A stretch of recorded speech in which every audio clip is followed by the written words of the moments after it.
Mr. Undersecretary General, ladies and gentlemen, thank you for this kind invitation to participate in the 2022 Global Compact Leaders Summit and to contribute to today's session on uniting chief legal officers in transforming governance. It hasn't really been a particularly good time for reforming governance and the rule of law. After years of confronting a crisis of multilateralism, we are now faced with the triple challenge of continuing global pandemic, increasing economic instability, and the exacerbating climate crisis. The Russian invasion of Ukraine has not only shaken the wider trust in international law and the UN system of collective security, we now also fear a global food crisis that demonstrates that in our globalized world, a war in one region has effects on everyone. The result is that many people are worried. They fear for the safety and security, they fear for their health, they fear for their future. Some harbor an enormous mistrust against those that they, rightfully or wrongfully, consider responsible. And the attribution of this accountability is not always correct or fair. Mostly, fault is attributed to those in power, the ruling class, the establishment, the big corporations. But often the fault is also seen with those that are simply different. Together with the forces of social media and the remarkable lasting impact of misinformation and fake news, this is a very dangerous cocktail. And frankly, it's too big a challenge to handle for any one government or organization. To rebuild a broad level of trust and to effectively address all the challenges, we need the full participation of everyone. The UN knows this, and for many years it has put particular emphasis on advancing government accountability, on building trust and sustaining peace in this respect. Sustainable Development Goal 16 is the key driver and catalyst of all 17 SDGs. Austria is convinced that peace, justice, and strong institutions not only enable peaceful coexistence, they also are key enablers for sustainable economic development. When institutions act in a clear, predictable, and accountable manner, private individuals will have the confidence to invest their time, their efforts, and their capital. They will have confidence in their future. Clearly, in promoting SDG 16, all stakeholders must do their part. And in a nutshell, SDG 16 can only be achieved if we have strong and very close alignment of governments, multilateral institutions, civil society, and the private sector. Austria is very concerned about the decreasing compliance with legal rules over the past years. We see this in the public sector, but also in the private sector. Illegal business practices, unethical activities, blatant corruption, extensive tax evasions, it's everywhere. It is our common responsibility to counter this and make transformational governance a success. Private businesses often like to see themselves as pioneers, and rightfully so. But they should also be pioneers in transformational governance by becoming fully accountable, fully transparent, and adhering to legal and ethical principles. Chief legal officers have a special role in this regard. They are on the front line in implementing these principles within their respective organizations. Beyond the pure application and observance of legal provisions, they need to raise awareness on the differentiation between legal compliance and ethical responsibility. This ethical responsibility requires proactive behavior. Dear colleagues, as Austria's ambassador to the UN, I'm often asked why this obsession with international law and the rule of law by Austria. Well, for a smallish, neutral state like Austria, rule of law and the adherence to international norms is simply put a question of survival. Without an ultra-powerful military army, without military allies, and without supranational security forces, the safety of our citizens depends on everyone complying with the rules. Our political independence, our territorial integrity, and our prosperity depends on a predictable, rules-based international order. Austria therefore continuously works to strengthen the international legal system and encourages coordination and collaboration of UN entities with all actors. We believe that organizations such as UNODC, the UN Office for Drugs and Crimes, and IACA, the Anti-Corruption Academy, make a valuable contribution to combating organized crime and corruption, and we are honored to host these organizations in Austria. We also welcome the vision put forward by Secretary General Guterres in his report, Our Common Agenda, of a vision of a revitalized social contract between individual, the community, and the state that foresees a pivotal role for the rule of law. As we prepare for this year's high-level political forum, I invite all of you to engage actively in the discussions on the implementation of the 2030 Agenda, especially regarding your own possible contribution towards strengthening the rule of law and the rate of compliance with international law. Today, more than ever, your contribution will be vital to build forward better and to accelerate progress in the remaining decade of action. Thank you. I would like to start by thanking Ms. Sanda Ojiambo, Chief Executive Officer of the UN Global Compact, for inviting me to deliver some remarks for this session. The issues of governance and of corporate sustainability have come into the spotlight of multilateral fora due to the transformative role they play in advancing the fight against corruption and advancing the achievement of SDG 16+ to provide access to justice and peace for all. Engaging with the private sector to align their efforts towards transformative corporate governance is key.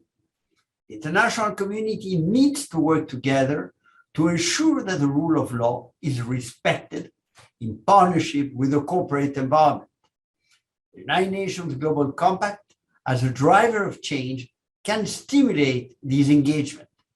The way to work together is to showcase best practices in corporate governance that respect the rule of law and are human rights based and inspired.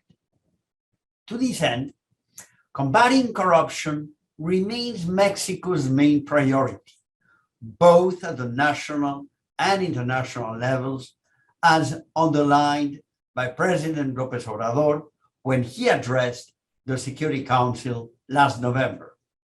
Corruption undermines trust in institutions, particularly those tasked with serving justice and ensuring inclusion. My country is currently working alongside civil society organizations such as pathfinders of SDG 16+, to address the gaps in access to justice, as well as matters of exclusion and inequality. These initiatives have led to a high-level meeting of ministers of justice held in 2020, an instance that supports current discussions to find ways to align efforts with the Secretary General initiative on our common agenda. Recognizing the link between our common agenda and the acceleration of SDGs is crucial to achieve the new social contract proposed by the Secretary General. We can establish baselines regarding social protection, the rule of law, and the adoption of technology and digitalization.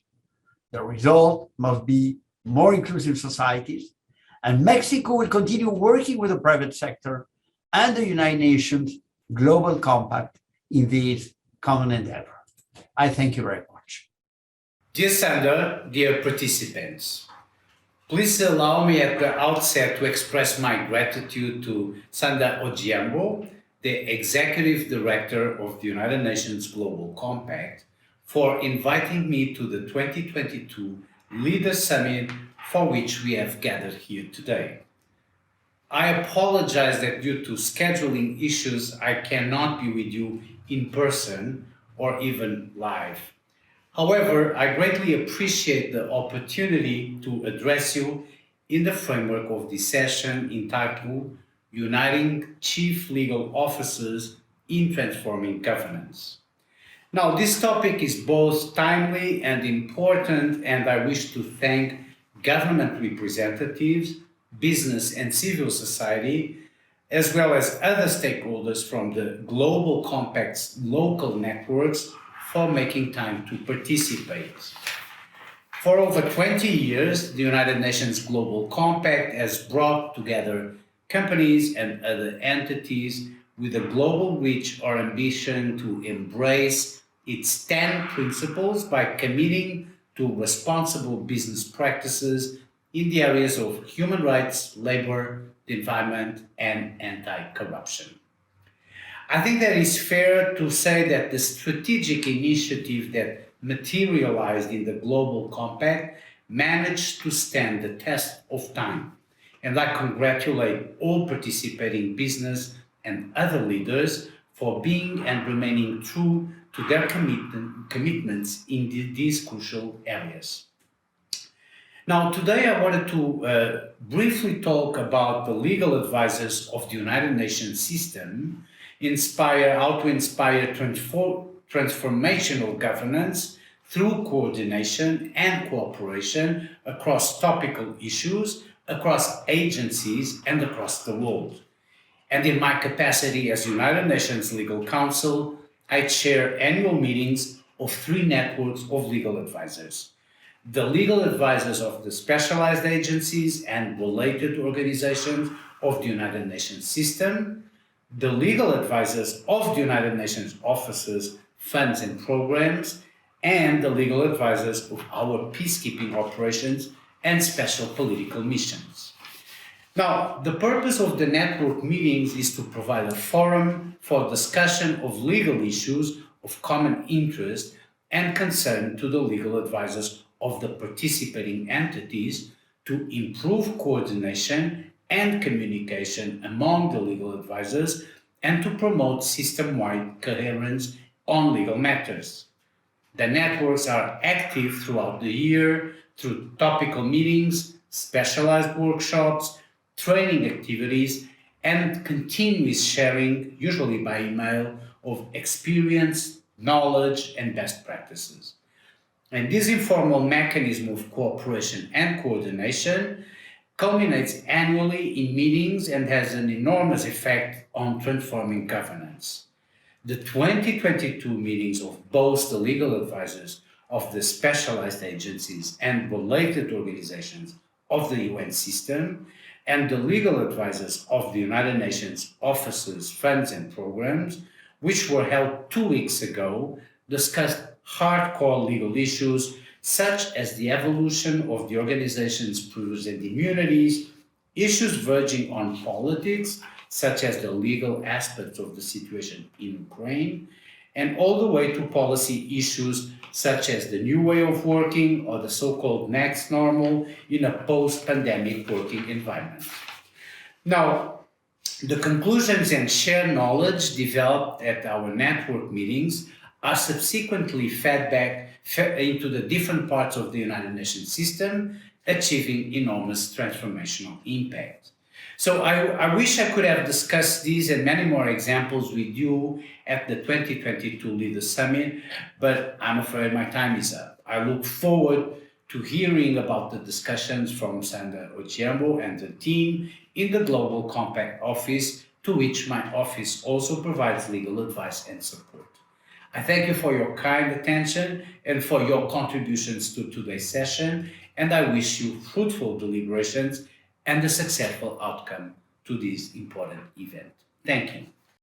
Excellencies, ladies and gentlemen, distinguished attendees, good morning, good afternoon, good evening, wherever you may be. Welcome to today's roundtable, Uniting Chief Legal Officers in Transforming Governance. I wish to thank the Under-Secretary General for Legal Affairs and Legal Counsel of the United Nations, Miguel de Serpa Suarez, the Assistant Secretary General and CEO, Sandra Ojambo, and the governance team at the United Nations Global Compact for allowing us to kick off together the groundwork for an ambitious project to build a global network of chief legal officers, starting from the United Nations Global Compact SDG 16 business framework as the foundation, and to scale the collective effort of in-house lawyers as well as law associations, law schools, and law firms in the next 8 years of this decade of action. In a time of multiple crises, ranging from climate, health, global governance, food, and energy security, companies need to operate in communities where strong institutions, laws, and systems are predictable, fair, and protect in a wise manner the right of their stakeholders and all the people that they employ and serve. To do so, companies need to rely on trusted advisors that advocate for responsible practices and finally act as gatekeepers for the Agenda 2030. SDG 16 is inherent to lawyers, acting as a global constitution upholding the principles of rule of law, justice, accountability, and fundamental freedoms.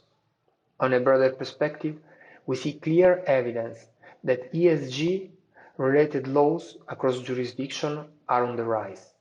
In this context, in-house lawyers are asked not only to do their work to increase business resilience, enhance coherence across different policies, deal with complexity and unpredictability to make good things happen.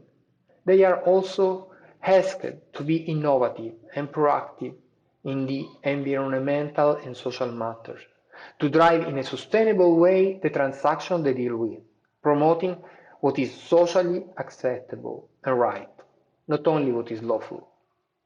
This is the only way in which the private sector can complement government action.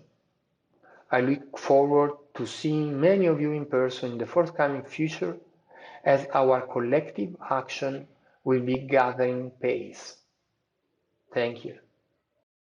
So welcome. We are now following up with our incredible introduction to Uniting Chief Legal Officers in Transforming Governance.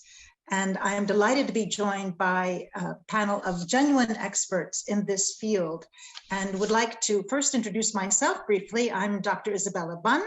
I am an international lawyer based at Oxford as a fellow in governance and global ethics. But a long time ago, I began my career as a corporate lawyer and also as general counsel to the California World Trade Commission. So those lessons are still with me. And this is another reason why I so appreciate the Global Compact and this new initiative. It is a way to rally the lawyers around their important objectives in so many ways. And let me now then turn to introducing Viviane Gordon-Puller. So Viviane has been with SAP, the SAP Group, since 2018. She is the Chief Group Compliance Officer. She leads their Office of Ethics and Compliance and also has a global team of professionals that she's responsible for: anti-corruption, bribery, fraud, and also really in a positive way, contributing to the company's success through developing trust and leadership skills. So she has extensive also international experience, including in the Far East. She's widely published in legal journals and speaks regularly at conferences. So I would like to welcome Viviane. Also, I would like to welcome Ayatollah Jagun. She is the Chief Compliance Officer and Company Secretary for Owando, Nigerian oil company. She also has about 30 years of experience with the Nigerian bar and in all areas of risk management, corporate governance, and has spent her legal career in multiple jurisdictions, including the UK, Bermuda, and Nigeria. She also had experience as general counsel before taking on this particular post, and she is also experienced with ASCO Nobel and with PricewaterhouseCoopers. Again, she is one of the world's experts on anti-corruption, and in fact, she actually helped shape the UN Global Compact's 10th principle on anti-corruption. So you can see that the legal community really does connect with the Global Compact over a course of years. So we look forward to hearing from her as well. And then finally, Thomas Kim. Tom is the Chief Legal Officer and Company Secretary for Thomson Reuters. He joined in 1999. and only then he was the compliance and legal counsel. He's held multiple roles within the company since then, and is also had the very complex task of managing a $6 billion risk and data business transaction within the Thomson Reuters group. He's a leader in diversity initiatives, also with the Asian Pacific Bar Association and various law associations. He's had been recognized for his contributions by many different organizations. So I'm just delighted that Thomas has joined us. And he's also a stalwart supporter of the UN Global Compact's work in this field. So if I might begin just by saying a few words of context about why we're here and what we're trying to accomplish, having to do with the building up of this idea. So as you might know, the UN Global Compact has now developed this innovative framework that draws on trends in both responsible business as well as responsible investment. It's anchored in SDG 16 and actually also informed by ESG practices, environmental, social, and governance practices. And this initiative on transformational governance is forging links between corporate governance and public governance in many different ways. And we'll be thinking those through as we have our conversation today. So by way of background, the UN Global Compact addresses questions of rule of law and governance through its action platform on peace, justice, and strong institutions. And as you also probably are aware, that effort is aligned with the 10 principles of the UN Global Compact and the UN Sustainable Development Goals, especially SDG 16 on peace, justice, and strong institutions. So it's a way to help companies identify business risks and opportunities, engage in stakeholder dialogue and civil society, also with other actors, share best practices, and demonstrate really a leadership approach to these questions. So in September of 2020, that was on the commemoration of the 75th anniversary of the UN itself and the 20th anniversary of the UN Global Compact, there was a statement by business leaders for renewed global cooperation that was coordinated by the UN Global Compact. Over 1,000 CEOs signed up to that effort, showing their commitment to the UN and also to global cooperation through peace, justice, and strong institutions. In June of 2021, the SDG Business Framework was announced, Inspiring Transformational Governance. This was announced at the UN Global Compact Leaders Summit. And the key points, just to kind of recap what's in that framework. First of all, the SDG 16 Business Framework helps companies embrace transformational governance. So this is a principles-based philosophy. It calls on businesses to be more accountable, ethical, inclusive, transparent, and really this is a driver for greater business responsibility and conduct, enhanced ESG performance, and also in terms of public institutions, laws, and systems. Secondly, obviously with this growth in the ESG factors, the transformational governance is a way to think about that G in ESG, but in G more broadly, I think of it as a way to focus on the G and think of the various ways that governance can apply to corporate conduct and how companies can also advance that in broader context. Through their own activities and also through their supply chains.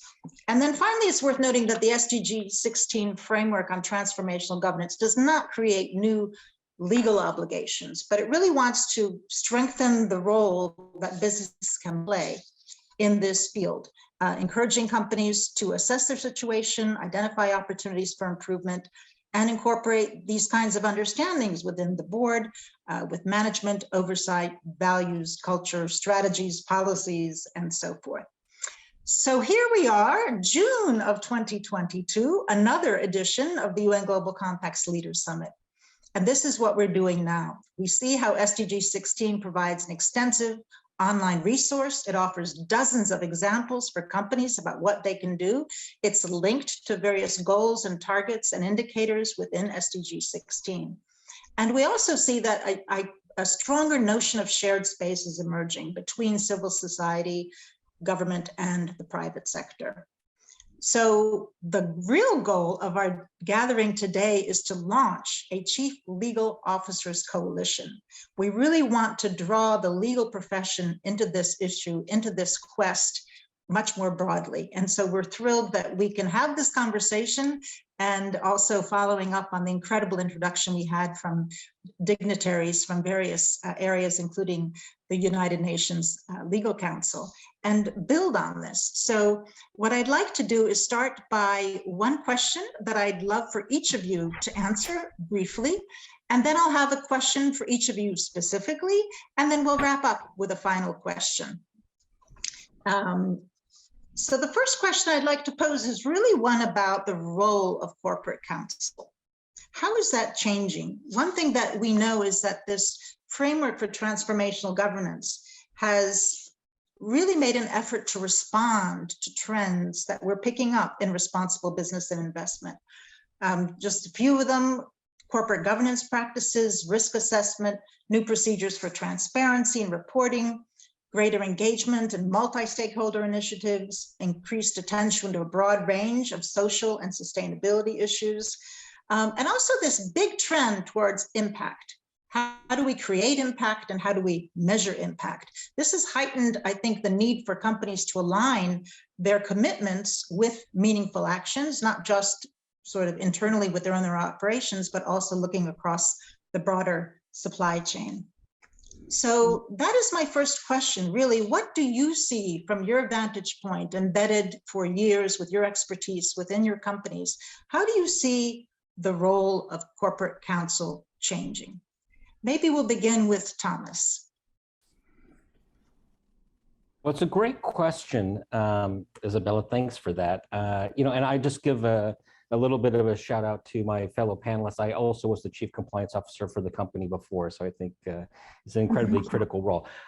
With regards to the role of chief legal officers, I think now is a great time to launch the Chief Legal Officers Coalition. In addition to all the trends that you mentioned at the outset, Isabella, which are definitely true, one trend that we see overlaying that is there's been a transformation in terms of the expectations around the role of the chief legal officer. I think, when I began as a lawyer, around 30 years ago, the view was sort of, there was a very defined box that you stayed within in terms of giving legal advice. And people were very cautious about being overly assertive in the advice they gave or to put their own personal views on it. And I think what we've seen over recent years has been people recognizing that legal counsel are uniquely trained and qualified with skills and competencies to try to parse out some of these very difficult multidisciplinary challenges and opportunities which you mentioned and which my colleagues are focused on as well. And so I think we see ourselves oftentimes now not as someone just on the sidelines giving some sort of pure legalistic advice, but people who are actually in the middle of activity, whether it be within their own corporate organizations or as part of a public-private partnership, coordinating different viewpoints and different stakeholders and really translating some of the topics and issues into real tangible action and then driving to deliver that. So that would, to me, be the primary aspect that I would focus on. Thank you. So you're experiencing a much more multidimensional role, a much more strategic role for corporate counsel, and see how that can interplay with this new initiative. That's really helpful. Ayatollah. Yes, I think in my case, and thank you very much for the opportunity to discuss this very, very important development. I came from a pure legal practice background, and now as Chief Compliance Officer and Company Secretary, I find that as a member of the executive management team, I'm being drawn into issues of strategy, business development. It's not something you can divorce yourself from and say you're just going to restrict yourself to giving advice. I also support the board as company secretary. And so issues of strategy and risk management are key. And I find myself really having to advise the board regarding key risks and emerging risks, and certainly sustainability risk is one of the paramount things that we're having to really get involved in from a point of view also of an emerging market perspective, which is, I guess, what I bring uniquely into the conversation.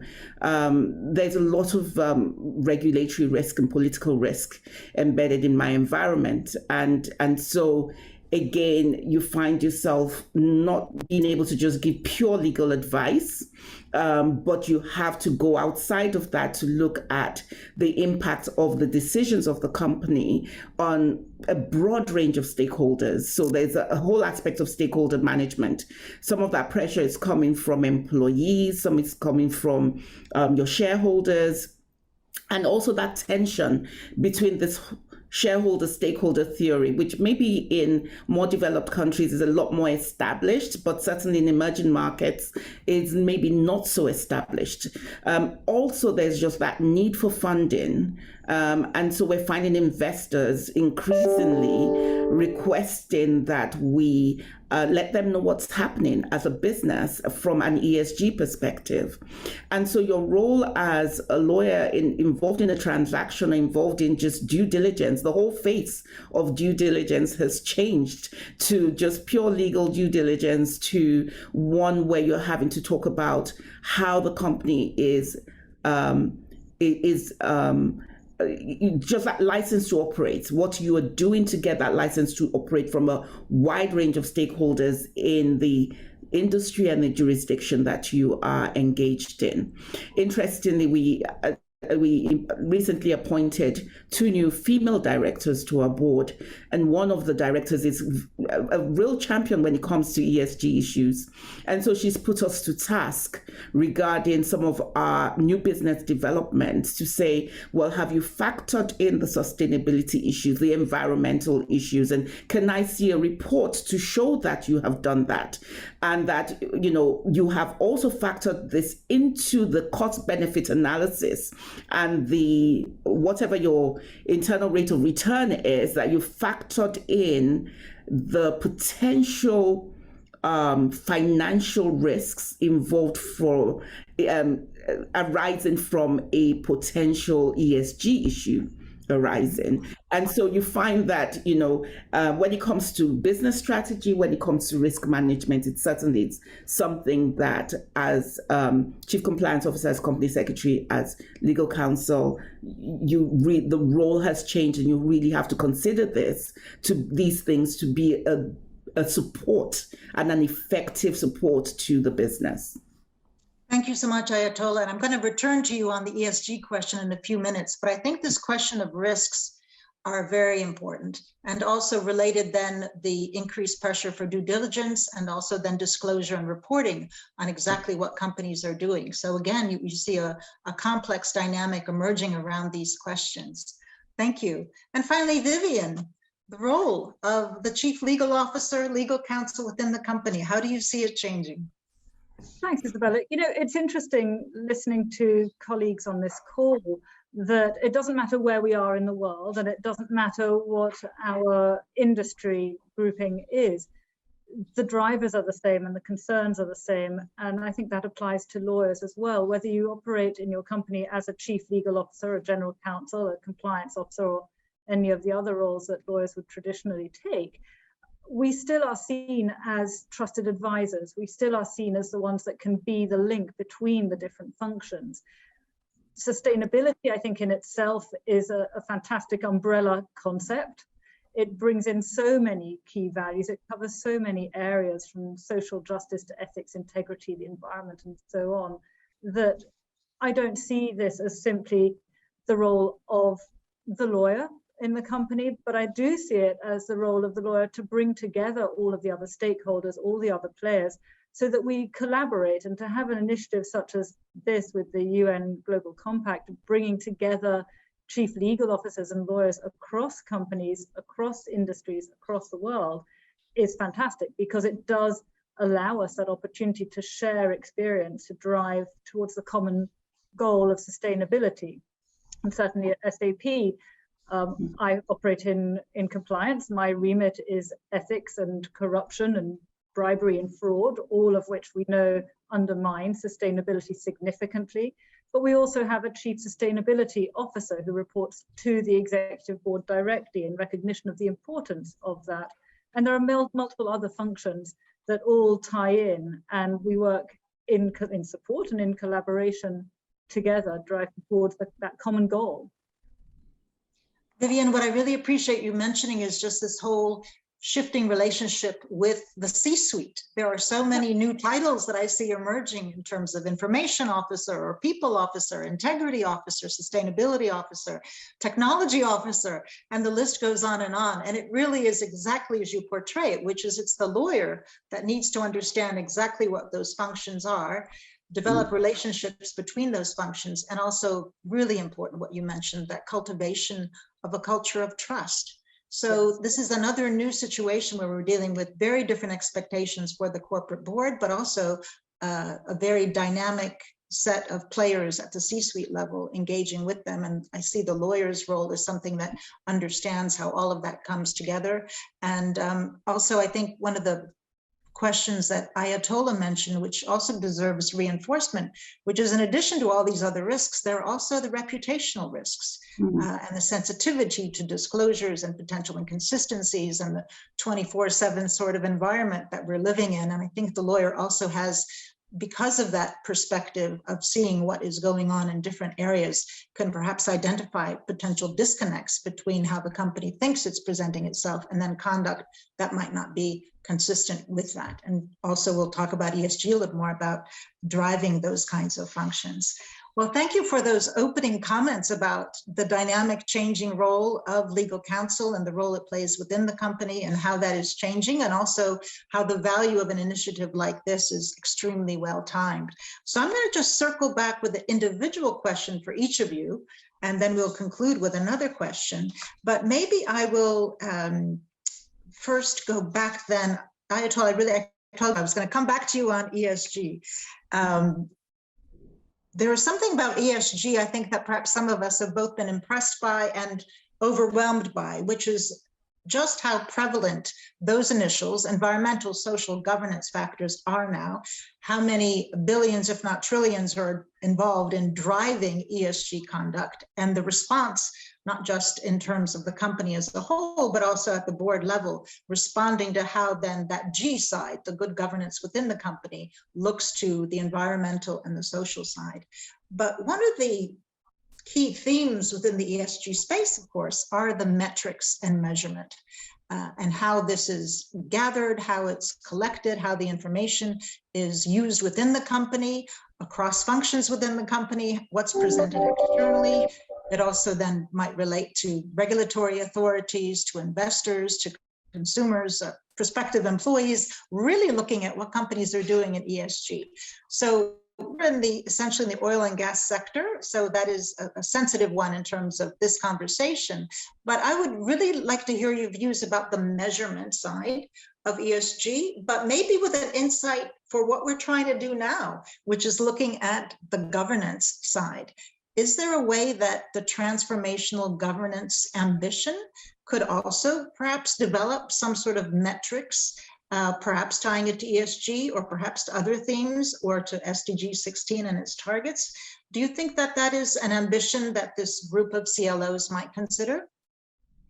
Absolutely. You know, I think it's the Edelman Trust Barometer that mentions the need to have KPIs, which one can use to define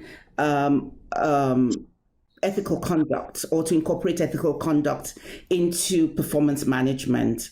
Because trust is something that I think is taking a bit of a battering, not just from the public sector point of view, but also for the not-for-profit and also for the corporate sector point of view. So how do you build trust? How do we promote ethical leadership? Because that's what it's all about. You know, we've talked about issues of diversity, inclusiveness, transparency, accountability. These are all things that are demanded by a whole range of stakeholders when it comes to younger employees and the decisions as to where they work, when it comes to, the social side of things in terms of how can I trust your product, how can I trust your service. And of course, we've seen a lot of corporate failures that have been, not even so much failures, but a lot of high cases that have come out in recent times where either shareholders have challenged the board in terms of the attention that is paying to things like environmental sustainability. So this is a governance, a challenge in terms of how the board is governing and how that is having an impact on the E side or the S side of the business. We have the issue of BP and, shareholder activism arising out of that and actually interrupting the dynamics of the board.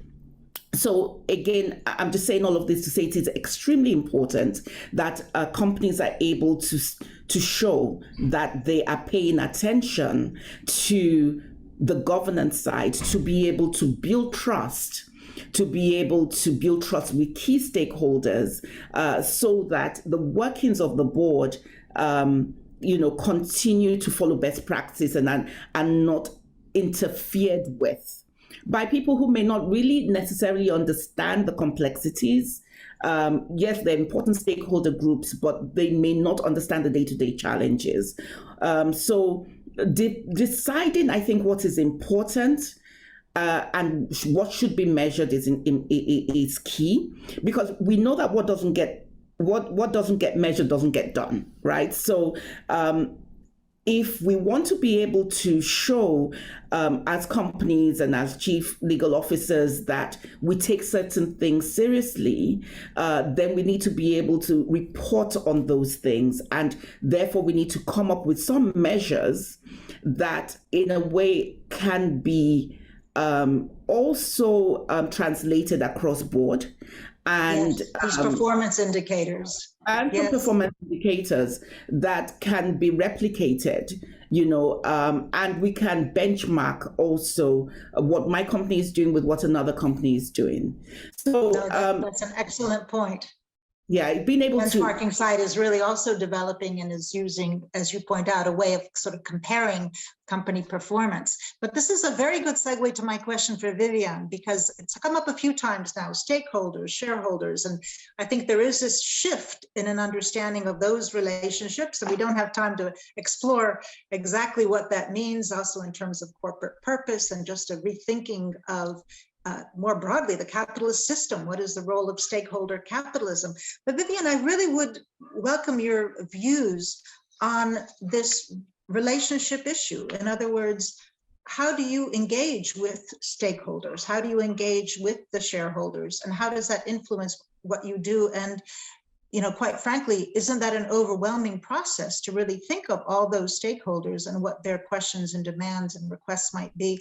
And how do you position yourself to be responsive to those needs? So really that stakeholder engagement question is a very important one. It is absolutely a very important one and very difficult to navigate and to predict, particularly when you have as many stakeholders as a company like SAP does. So we're celebrating our 50th birthday this year, hurrah, as one of the world's leaders. And also remind us how many different countries you're operating in. We're everywhere. We're literally everywhere. My team alone covers 27 countries. So we really are in emerging markets, high-risk markets, in high-risk industries, in everywhere. And I have to say that since inception 50 years ago, SAP has been very much a purpose-led company. And the mantra that we have that you hear repeated so frequently in the company is that we're here to make the world run better and enhance people's lives. And that really is something that people hold very dear in their everyday work. And so we see technology as an enabler of that, as an accelerator of that mantra. And we're in a position to help companies everywhere of all sizes across all industries to run more sustainably. And we use technology that obviously we sell to help companies achieve a sustainable business scope and size. We embed sustainability into core business processes. So we would say we don't have a sustainability strategy, we have a sustainable business strategy, because we need business to be sustainable. And it's a subtle distinction, I think, but an important. So with our technology, we are able to optimize the use of resources. We're able to optimize supply chains. We're able to dig down into those supply chains, analyze them, generate the data that Ayatollah was referring to, and give that information to companies so that we can enable everybody in our ecosystem, and then subsequently in their ecosystems, to drive sustainability in selecting and advising on vendors and partners, for example, in the value chain. So it really is something which is an integral part of what we do. It's how we run. It's what our business is about. It's what our purpose is about. And so in that way, that synergy between all of the different stakeholders becomes one, and it becomes anchored on what the ethos of the company truly is.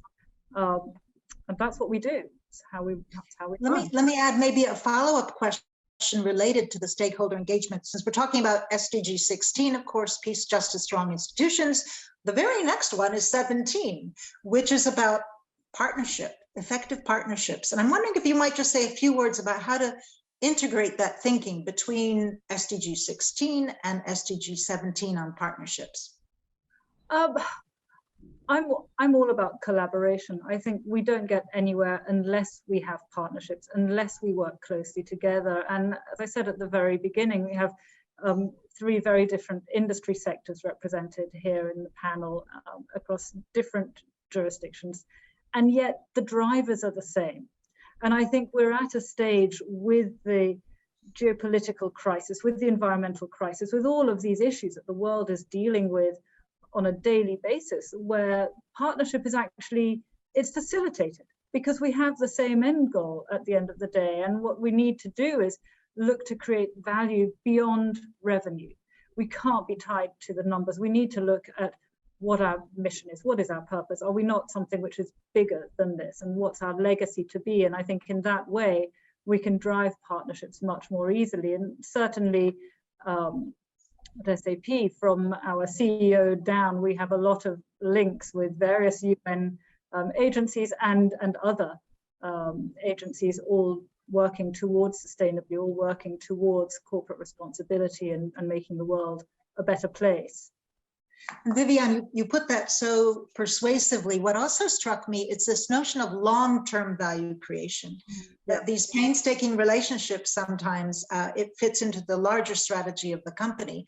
And it may not be a quarterly result, going back to the question about metrics and how things are measured, but really a different ethos. And I think this kind of thinking of collaborating with the United Nations, seeing its 10 principles, seeing this new framework on transformational governance, seeing its important work, especially on SDG 16, as lawyers, we really relate to that. I think it puts us in a different, and also sustainability, the very understanding of it, puts us in a sort of a different time frame about what we want to achieve, not just for our generation, but also future generations. And I think this is the kind of leadership that this group is reflecting, which is so encouraging to all of us and a real inspiration. And Thomas, I want to ask you, because you've been very closely involved with this SDG 16 business framework, and you understand these linkages between the company and society and long-term objectives on both sides that are shared objectives. Of course, government has a key responsibility in many of these aspects, but this notion of the important role of the private sector. I would love to hear, I think everyone here listening to you today would love to hear about what your company, what Thomson Reuters is doing to operationalize this framework. Are you doing things differently? Do you have policies and processes in place? Obviously the basics, maybe anti-corruption and other things, but how is this framework changing what you do and how you do it internally? And then how does the messaging maybe externally, since you're in the messaging business, what about that external message with public officials, with clients, with intermediaries, with suppliers? if you could comment and share your experience and wisdom, because I think that's also going to be a great segue to our final question, which is what do we do next to help this coalition come together and thrive? Thank you, Thomas. Well, thanks for the question, Isabella. I think, first of all, it bears noting that we're at a really significant point in history where I believe individual consumers, individual stakeholders, individual investors are saying it's not just enough to tell me that you are an enterprise that is out to make money. I need to know what you are doing and why you're doing it. This is a question that people ask before they decide to purchase a product, before they decide to partner with someone, and employees increasingly are asking before they decide to either work for someone or to stay there. And that's a wonderful thing for all of us, including my fellow panelists here, who've had careers really advocating for these issues. Fortunately for me, I work for a company that this is not anything new for. Thomson Reuters is 171 years old and operates in more than 100 countries. And I myself, through the course of my career, have had the great privilege of operating and being based in all places around the world. And one of the things that I found that has been truly empowering for me during the course of that career is that, and Vivian referred to this as well, I think any good organization has principles that they abide by. And I think the stronger your principles are, the better positioned you are to withstand the various changes that always happen in very dynamic situations. We talk about geopolitical crises. Without principles, I think it's very tempting and easy for individuals or institutions to sway one way or the other. And actually what principles are designed to do is to help you make difficult decisions in the most critical of times when it's most needed. You don't really need them when everything is going really, really well or the decisions are easy. You need them when the decisions are difficult, and you need them when sometimes maybe those decisions are not even popular. Certainly, given that we have a trusted news organization, we firmly believe in trust, truth, and transparency. Now, they just conveniently begin with the two letters of our corporate name, TR, but we actually have constitutional principles that are baked into our corporate governance framework and the way that the company is organized that allow us to stay true to those. And we have an external body that we pay money to support, but we do not control, who keeps us in check, right? And I think that there's a number of organizations like that.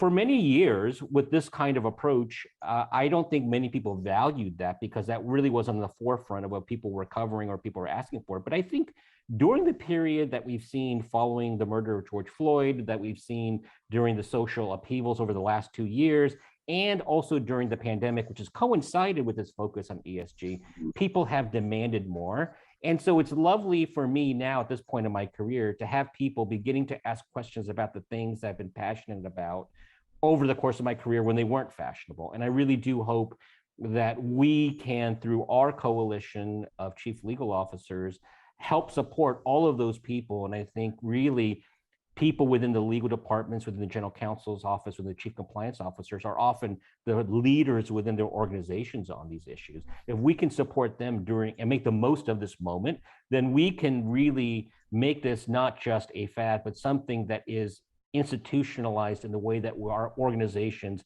are constructed, the way that governance is built, and going back to a point that Ayatollah mentioned, that we report on, that we're held accountable for. So a lot of what happens in the next 2 years about formalizing and institutionalizing these kinds of aspirational sentiments is really key. And I think that's what we've been focusing on. So it hasn't been so much around changing our tact or our viewpoint, but really thinking about how can we better operationalize the way that we do this. And I think this is a point that Vivian talked about as well. And so I think it's around building infrastructure, around thinking about, how is your organization really tackling the various subcomponents of this? And then how are you coordinating across all those different work streams across your enterprise? Thomas, that's so helpful because it really does answer our final question, which is what do we do to operationalize a coalition of legal officers and getting the benefit of your wisdom from the experience of your company. Of course, when you mentioned trust, I was also thinking it's part of your branding for your conferences. So it is something that is very dear to the company and associated with the company. And essentially a beacon. Many of your conferences are really a beacon for thought leadership, collaboration, and action. So I think also what you do helps support, I mean, in terms of a business model, helps support these values, as you point out, the principles that create the continuity that then facilitate the decision-making over time.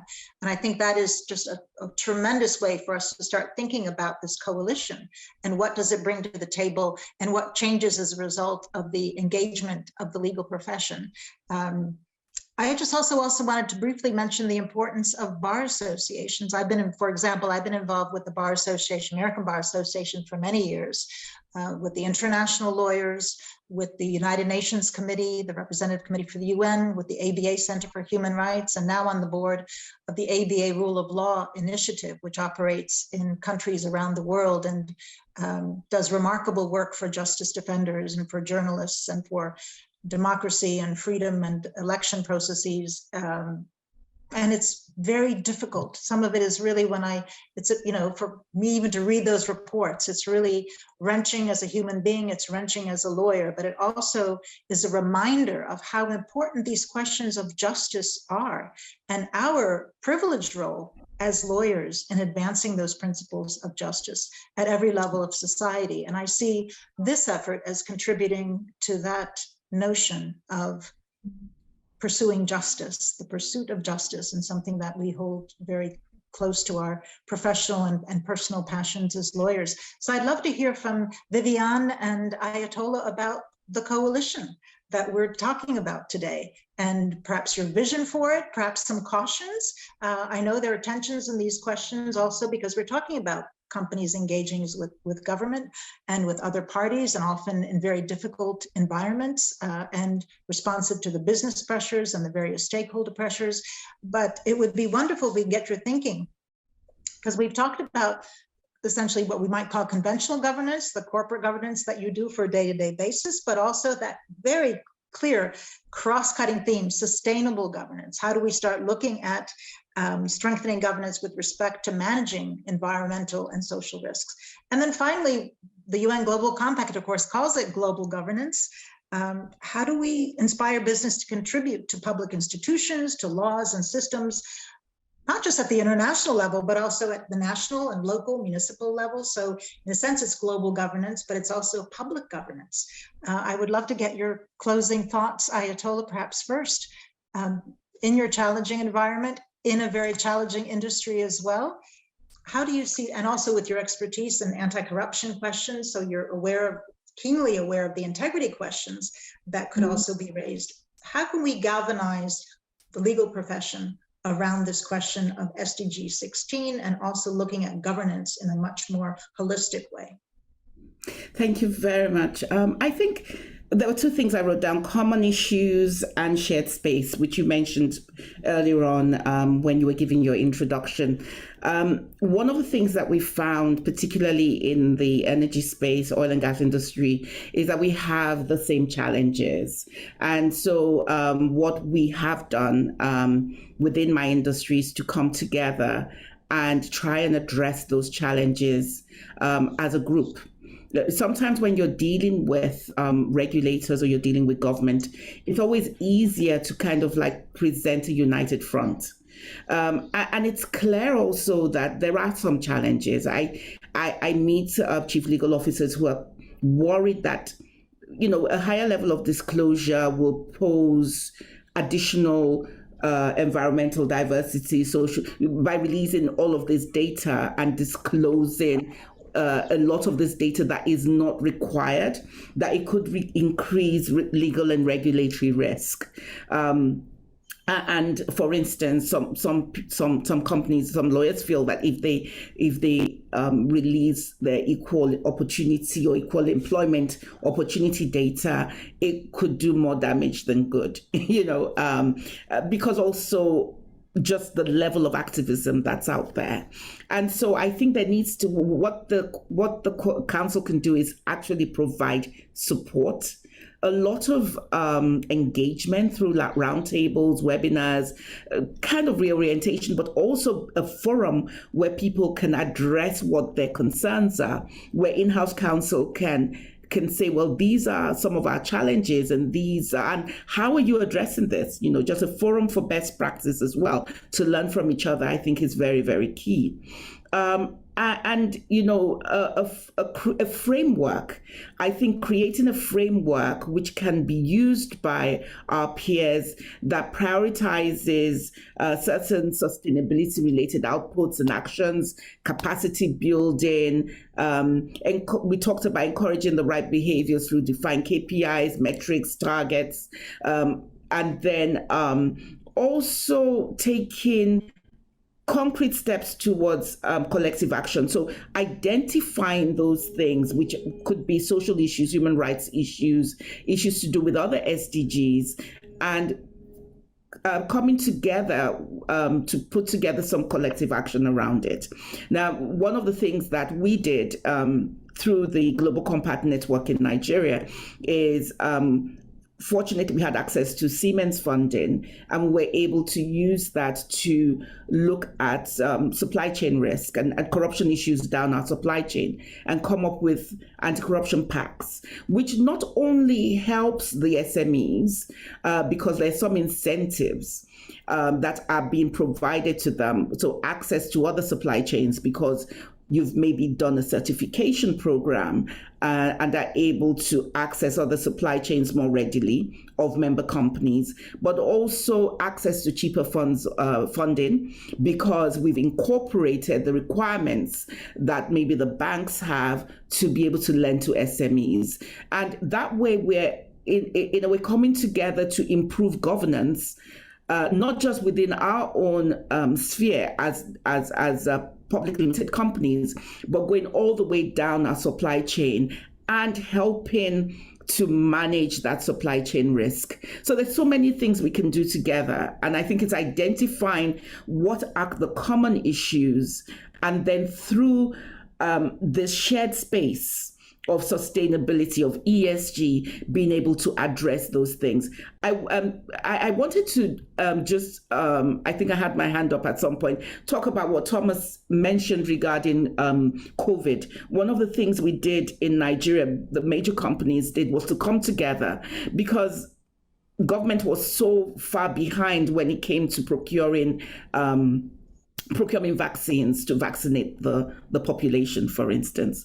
And what we saw happen was the top banks and top companies come together to fund, initially to fund the purchase of vaccines and the distribution of food during the lockdown, to lower income households. This is where companies can come together, and the legal teams obviously were very much involved in driving that, but also advising regarding the risks, the potential fallouts of this and the benefits of it.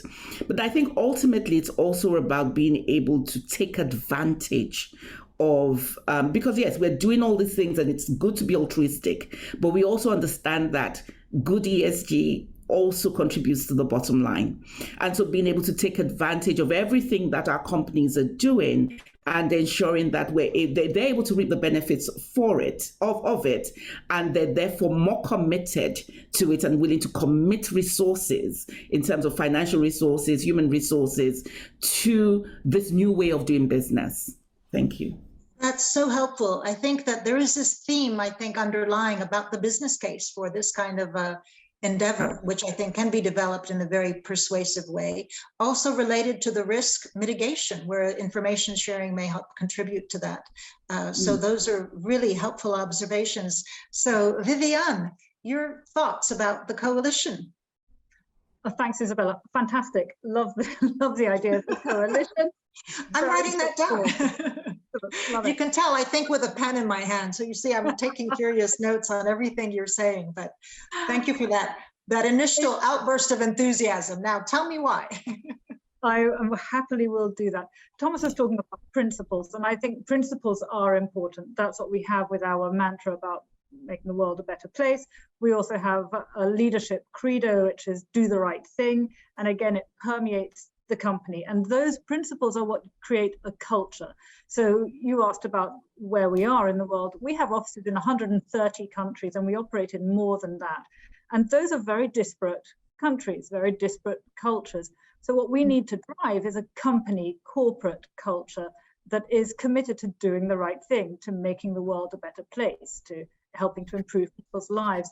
And if we can do that and that permeates the company, then again, everybody's growing in the same direction. And that's how we affect the change that we want to be. That's how we make those non-revenue metrics apply in a very real way. And that's how we create value beyond revenue. And I think that's really critical. So as a unit, whether that's within the company or within the coalition, I still think that that is the sort of thing that we need to be driving, making sure that we have the same credo, that we have the same cultural target and agreement that we can rally around. And people do need to have something that they can rally around and have as a common starting point. So I see that as being very important. And as individuals in all of our, with all of our experience, we need to collaborate. We do need to have that safe space, as Ayatollah said, to be able to come together and share those experiences, to refine our approach, to maximize effectiveness, and to ensure that we work collectively to address sustainability, because we do face, and I absolutely agree with Ayatollah, the same issues, no matter where we are or who we are. As companies, I think we need to then identify those areas where we can have the maximum impact, the greatest impact. So at SAP, for example, we've identified 8 of the 17 SDGs where we've pledged to focus our efforts, because that's where we think practically we can make most difference. And I think being focused is a good thing. There's no reason to say that we can fix everything immediately equally, unless you're looking for the soundbite. But if you're actually looking to make a granular difference, then I think having that focus and putting your resources where you know you can make a difference best is actually critically important. And if we communicate that amongst ourselves in industry, then perhaps we can also coordinate to make sure there are no gaps and everybody's addressing something somewhere. As companies, I mean, look at who you have on this call. We have considerable, extensive resources and reach, all of which we just need to coordinate to make sure that we have a positive global impact for a purpose which is higher than economic success.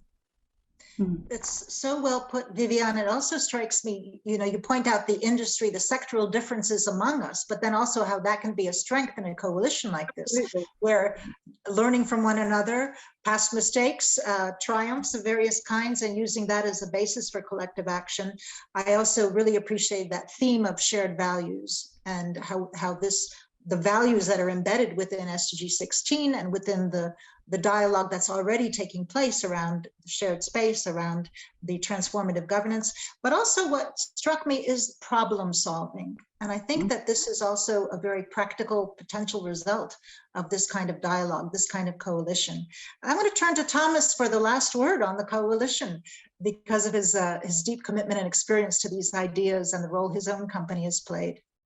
Well, I mean, I just think as a microcosm, this conversation with you, Isabella, and with Ayatollah and Viviane has been incredibly energizing for me. And I would think that one of the benefits to the coalition is just what we've had here, which is an exchange of ideas and viewpoints and perspectives around common issues, which Ayatollah mentioned, and I think Viviane has as well, that we all face, and then sharing best practices and getting that support that we're all trying to do the right thing and the best thing. But sometimes you need some support in terms of how do you really tackle that challenge. And I think by having a coalition, we can accelerate the pace of progress on this. And so I think it could be a very powerful thing. And as I mentioned earlier, I don't think the world is waiting for us, and we risk being left behind, because I think people have a real interest and a real desire to see change on these fronts. And I think, corporations and public institutions need to recognize that. And I think this kind of a coalition could help those of us who often are in pivotal roles within our organizations to help us do just that. Thomas, that's wonderful. I was also reminded that trust is a very important attribute for lawyers as a profession. And I think an effort like this will also build trust between lawyers, between jurisdictions, and then also the public perception of lawyers and what they do, to see how they take their skills and move them into the private sector as well as the public sector. And going back to what was so well expressed about the values and about collaboration and about problem solving. So I do want to just note that the UN Global Compact will be looking at transformational governance, setting up a sort of a mini think tank, an idea generating place to think through aspects of global governance, corporate governance, the intersections, transformational governance. What does that really mean? But also, very importantly, another group that's really going to be looking at how do we start forming this coalition and extend that invitation to our colleagues literally around the world to engage in this effort, to really have that transformative impact, looking at that G, the corporate governance, sustainability governance, and transformative governance. So I also wanted to mention that when in the airing of this program, you'll see in the chat, there will be links to resources, and the Compact staff, the UN Global Compact staff is extraordinary. They're a real inspiration to all of us, how much they accomplish with such great energy and dedication, and they will respond to you and put you in touch with the right people and allow this wonderful conversation to continue. So I wanted to thank all of you, Thomas and Ayatollah and Vivian and the UN Global Compact staff for making these arrangements. Also to our dignitaries that kicked us off on this session, really showing the global governance, corporate governance connection when we have that kind of leadership saying, pay attention, this is important. This is important to us, it's important to the United Nations, it's important to all of our jurisdiction, and it's important to future generations. So thank you for your time today, and I look forward to continuing the conversation.